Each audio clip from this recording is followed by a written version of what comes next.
देश में एक ऐसा समय था जब देश के नागरिकों को कोई अपील का, किसी वकील का और किसी दलील का अधिकार नहीं था। ये अपील का, दलील का और वकील का अधिकार इस देश में बाबा साहेब डॉक्टर अम्बेडकर ने आप सबको, देश के नागरिकों को दिया है। इस देश का जो उनका देश को चलाने और बनाने का जो स्ट्रक्चर है, उसकी कुछ खूबियां हैं कि जो देश का नागरिक होगा उसको सिटीजनशिप दी जाएगी, उसको समानता दी जाएगी। और मैं आपको ये कहना चाहता हूं कि जिस प्रकार हम हिमालय की तुलना केवल हिमालय से कर सकते हैं, उसी प्रकार हम बाबा साहेब डॉक्टर अम्बेडकर की तुलना केवल बाबा साहेब डॉक्टर अम्बेडकर से कर सकते हैं। धोखे की मोहब्बत से अदावत बेहतर है, धोखे की मोहब्बत से अदावत बेहतर है, और लाख बार गुलामी करने से बगावत बेहतर है। मेरे साथियों, अगर देश में हम जुल्मों की कहानी कहने लगेंगे तो पत्थर भी आंसू बहाने लगेंगे। अरे इंसानियत खो गई कहीं, ढूंढने में जमाना लगेंगे। मेरे भाइयों, आपको बताऊं कि भारत का कोई भी व्यक्ति डॉक्टर अम्बेडकर से प्रभावित हुए बिना नहीं रह सकता। या तो उनके विचार की धारा के विपरीत चलेगा या उनकी धारा के अनुसार चलेगा। तो बाबा साहेब डॉक्टर अम्बेडकर ने इस देश के हर नागरिक को, विश्व के हर व्यक्ति को प्रभावित किया है। मैं आपको ये कहना चाहता हूं कि जब इस देश का स्वतंत्र भारत में बात चाहे स्वतंत्र भारत की हो या स्वतंत्र भारत की हो, इस देश का कोई भी नागरिक डॉक्टर अम्बेडकर की तुलना में नहीं ठहर पाता। एक समय वो था जब 1861 में लॉर्ड मैकाले ने आईपीसी लागू करी, तो आईपीसी लागू करने में उन्होंने सेक्शन 371 और 374 के तहत आईपीसी की धारा 371 और 374 कहा गया कि किसी भी व्यक्ति से कोई गुलामी नहीं कराई जाएगी, किसी भी औरत को या बच्चे को, कोई मनुष्य को बेचा नहीं जाएगा। उसी बात को बाबा साहब डॉक्टर अम्बेडकर ने अपना आर्टिकल 23 के तहत हर तरह के एक्सप्लोइटेशन पर रोक लगाई। इन देश में जो बाबा साहब की देन है, वो देन है कि जो मनुष्य जुल्म करेगा उससे ज्यादा उसको कोई सजा नहीं दी जाएगी, जो आपके आर्टिकल 20 के तहत है। और एक जुल्म की 2 बार सजा नहीं दी जाएगी, जो आर्टिकल 20 और सेक्शन 300 सीआरपीसी के तहत है। दूसरी, देश के संविधान की खूबी यह है कि देश के संविधान के अंदर 22 चैप्टर हैं। देयर आर 23 पार्ट्स हैं संविधान के।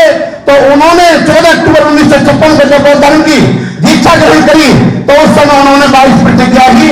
उन्होंने 22 प्रतिज्ञाओं को ही उन्होंने कहा कि देश के बौद्ध धर्म को अपनाने के लिए 22 प्रतिज्ञाओं का पैमाना रखा। बाबा साहेब डॉक्टर अम्बेडकर का जो दृष्टिकोण है वो बहुत ज्यादा साइंटिफिक है, वैज्ञानिक बात के आधार पर है। आप संविधान के शेड्यूल 3 को देखोगे तो शेड्यूल 3 में लिखा है कि ईश्वर के नाम की कोई भी शब्द लेने की जरूरत नहीं है। मैं आई सोलमी, मैं सत्यनिष्ठा से कहता हूं। तो भारत का जो दृष्टिकोण बाबा साहेब डॉक्टर अम्बेडकर का है वो पूर्णतः वैज्ञानिक दृष्टिकोण है। और दूसरा कि आप ये जानते हैं कि उन्होंने जो 25 दिसंबर 1927 को उन्होंने जो अनजस्टिफिकेटेड कोड था, मनुस्मृति थी, उन्होंने आग लगा दी थी। लेकिन 26 जनवरी 1950 का जो देश का संविधान लागू हुआ, तो उन्होंने किसी भी भारत की किताब में कोई आग नहीं लगाई, क्योंकि आर्टिकल 13 के मुताबिक उन्होंने हर किताब को कह दिया कि वो नल एंड वॉइड है, उसकी कोई कानूनी वैल्यू नहीं होगी इन भारत के संविधान को लागू होने के कारण। तो भारत का ये संविधान है, भारत का संविधान बाबा साहेब डॉक्टर अम्बेडकर ने ऐसे परखा है जैसे हम सोने की परख उसे काटकर, पीटकर, रगड़कर, तपाकर, घिसकर करते हैं। इसलिए इसके बारे में सोचना समझना गद्दारी है। और भारत के संविधान में 21 साल से उम्र 18 साल करना केवल संविधान के साथ छेड़छाड़ है। और वो उसी प्रकार है कि जैसे कोई आम पके हुए नेचुरल आम को कार्बोरेट लगा के पकाता हो। तो भारत के जो संविधान का जो दृष्टिकोण है, उसकी सबसे बड़ी खूबी है कि भारत के संविधान को टच करने के लिए, उसकी पावर एक्सरसाइज करने के लिए हाईकोर्ट या सुप्रीम कोर्ट का लेवल पर जज होना चाहिए। किसी मजिस्ट्रेट को, किसी सेशन जज को कोई कॉन्स्टिट्यूशनल पावर एक्सरसाइज करने की पावर नहीं है। तो बाबा साहेब डॉक्टर अम्बेडकर का जो उन्होंने समाज का निर्माण किया है, वो हर तरह के जो उनका जो मार्ग है, वे लोग जिन पर सदियों से जुल्म, शिकन, अन्याय, अत्याचार और शोषण किया गया है, ऐसे लोगों के लिए भारत का संविधान एक औषधि के रूप में सुझाया जा सकता है। इस संसार के अंदर 2 पुस्तकें लिखी गई हैं। पहली पुस्तक उनकी बुतांडी धम्मा है, जो पूरे विश्व में पढ़ी जाती है, चीन में, जापान में, कोरिया, कंबोडिया, कंबोडिया पूरे वर्ल्ड में पढ़ी जाती है। और दूसरी पुस्तक बाबा साहब का संविधान है। उस संविधान को उन्होंने जिस प्रकार मधुमक्खी अनेक फूलों से शहद लेकर आती है, उसी प्रकार बाबा साहब ने बहुत जांच परख कर इस वाले एक चीज को बहुत ही ज्यादा वैज्ञानिक युग में लाकर रखा है।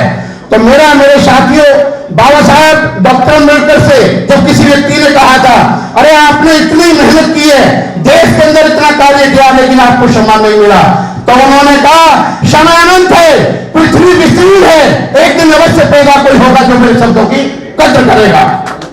तो आज एक जयंती बनाई गई है डीडीए के अपने रोहिणी बार एसोसिएशन और हमारे साथियों के द्वारा, शायद उनको एक सम्मान देने का तरीका है।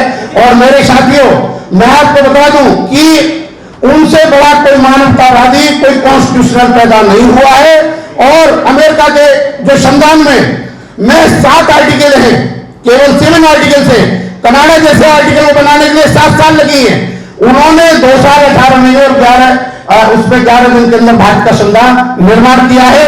और मैं आपको बता दूं कि वो पहले देशभक्त थे, देश के इंडियन फर्स्ट, इंडस्ट्री फर्स्ट, और कि जुल्मों का बीज हम बोले नहीं देंगे, जुल्मों का बीज हम बोले नहीं देंगे, अपने भारत को आग हम लगने नहीं देंगे, ए वतन तेरी खुशियों की कसम, तेरे दामन पे दाग हम लगने नहीं देंगे। थैंक यू वेरी मच, बहुत बहुत धन्यवाद।